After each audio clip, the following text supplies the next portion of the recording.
जिल्हा तेली समाज संघटनेचे जिल्हाध्यक्ष तथा कुरुम भाजपचे सर्कल प्रमुख संतोष शिरभाते यांना भारतीय हिंदू रत्न पुरस्काराने अमरावतीच्या माजी खासदार नवनीत राणा यांच्या हस्ते सन्मानित करण्यात आले।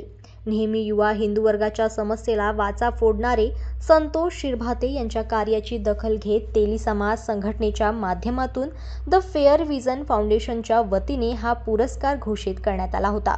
रविवारी 29 सप्टेंबर रोजी हा पुरस्कार वितरण सोहळा अमरावती लोकसभेच्या माजी खासदार नवनीत कौर राणा यांच्या हस्ते संतोष शिरभाते यांना प्रदान करण्यात आला। हा पुरस्कार वितरण सोहळ्याला राज्यसभा खासदार अनिल बोंडे, आमदार रवी राणा यांची उपस्थिती लाभली असून याप्रसंगी युवा स्वाभिमान संघटनेचे अमरावती शहराध्यक्ष संजय हिंगासपुरे, महाराष्ट्र प्रांतिक तैलिक महाराष्ट्र विभागीय अध्यक्ष अनिता किशोर तिखिरे, भारतीय जनता पार्टी महिला अध्यक्ष ग्रामीण विजय शिरभाते, जिल्हाध्यक्ष महाराष्ट्र प्रांतिक तैलिक महाराष्ट्र प्रणिता शिरभाते, डॉक्टर गुल्हाने, युवराज गभणे, मीना श्रीराव, बाळाभाऊ लोहारे, दीपक गिरोटकर, तैलिक समिती अध्यक्ष राजेंद्र बांगाणी, तालुका उपाध्यक्ष आदींसह गणमान्य नागरिकांची उपस्थिती होती।